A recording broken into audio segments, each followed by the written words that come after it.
Renzo, I'm not shying away from a very controversial topic for this episode. Wow. Really? Very, very, Very controversial. I'm ready. Oh, I'm yes. all ears. Bad Bunny. Bad Bunny what? Bad Bunny, the singer. We're going to talk about Bad Bunny today. So that's it. That's all you're going to tell me. Bad Bunny. Bad Bunny in the context of our phrase, a buen entendedor, pocas palabras. Oh, I get it now. A buen entendedor, pocas palabras. So how would you translate that?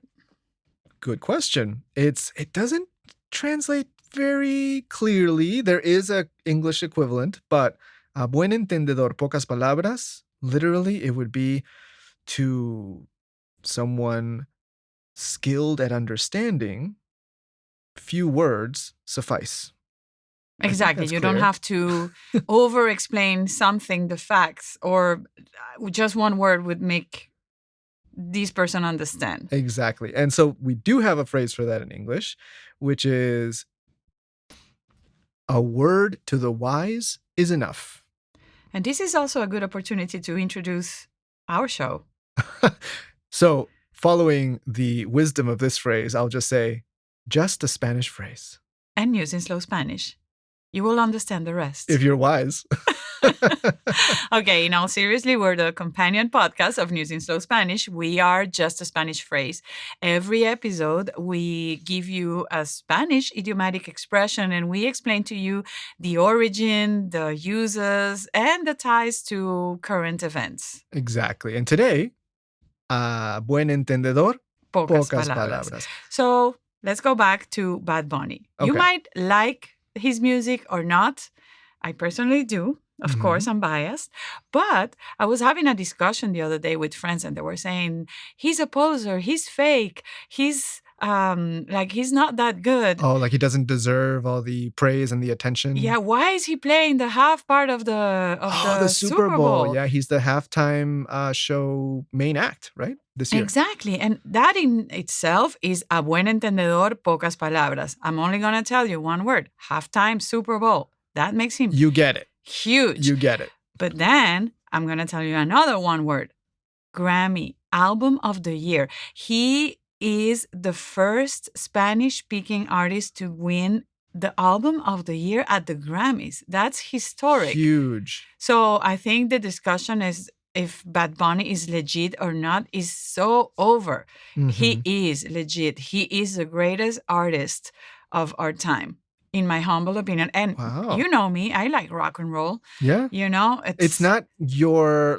first pick, his style of music, reggaeton. It's not your first pick. It's not. And I never actually listened. I've listened to his album, but not too often. Yeah. But that doesn't take away the fact that he is the biggest artist.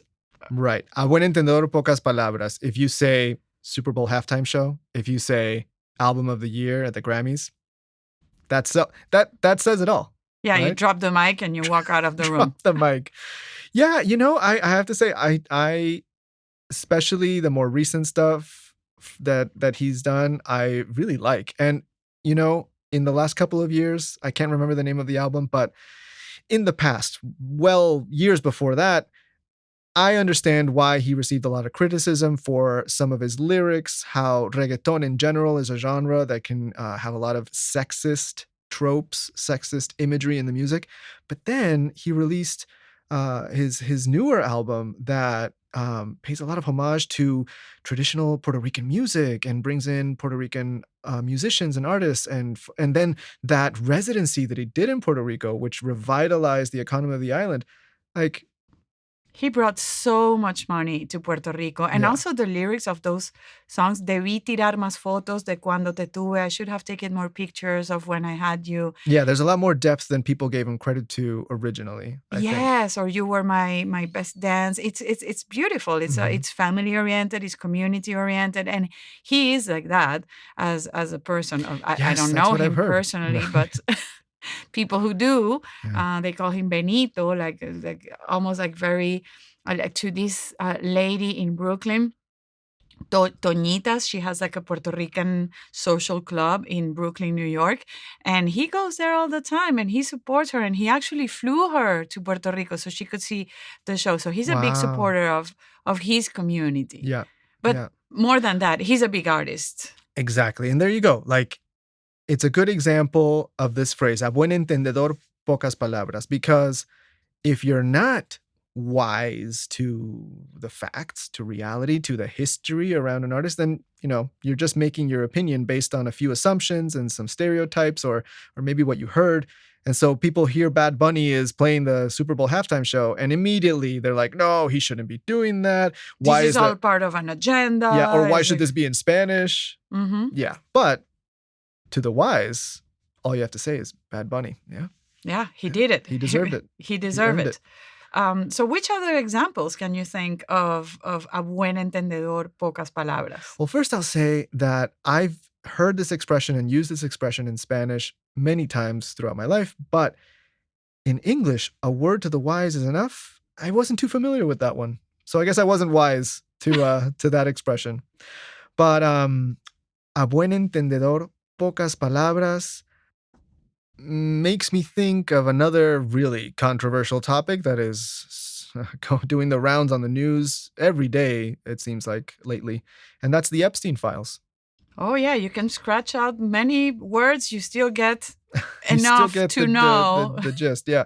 But someone pointed it out really, really succinctly, and it was actually a survivor, a victim of Jeffrey Epstein, which said in an interview, she held up a piece of paper that was entirely blacked out, Wow. right? Redacted, where no text was left on the page. And she That in said, itself, it's exactly. proof of how bad it is. Yes, and yes, there's a responsibility to protect the identities of victims. Absolutely.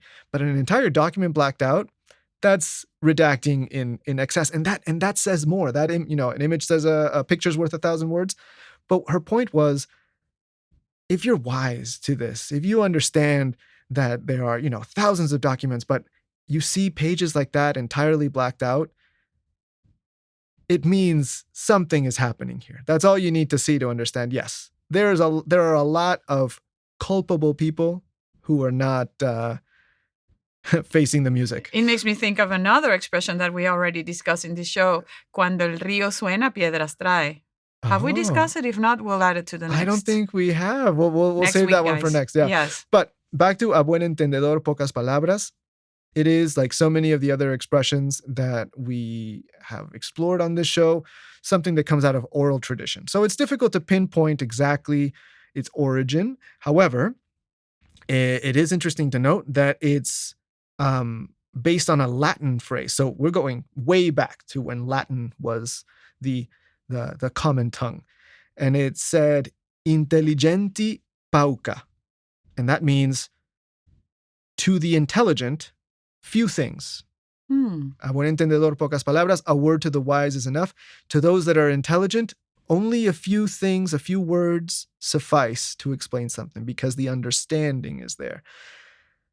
This has nothing to do, but a little bit, it made me think of a quote by Eleanor Roosevelt that I really like, which is like, dumb people talk about other people, medium people talk about events, and smart people talk about ideas. Ooh. Isn't that interesting? Yeah, So when it you really see lines people, up with the expression. Yeah, yes, absolutely. gossiping about other people, that's like not smart people. Yeah. And then if you talk about events, but then when you talk about ideas, that's Yeah. the smart people. It reminds me of the idea that people that have to brag about and advertise all their accomplishments are really not really Not so the most accomplished. Exactly, Yeah. exactly. So a buen entendedor, pocas palabras is like, and it's interesting when you're in a room, you see somebody talking, you usually pay more attention to the person in the corner watching and listening and not necessarily bragging about all their knowledge. And if and when they finally speak and it's just one well-placed sentence or phrase, that's the one that sticks with you. That's the one that sticks with you. And so it's almost like it could be applied both ways. A buen entendedor, pocas palabras. You need less words to understand, but also you need less words to express communicate. yourself. Yes. Yeah. Exactly. So if you're wise, you should be able to express. Well, I guess I'm not very wise because I tend to ramble. The example is this show right now. I think we're going over on me time. too. Our engineer is telling us that we're going over the time. So I guess we're both We're not very wise. No. But we do learn a lot by doing this, I think. So it's let's fun. finish this show with just one word. Adios.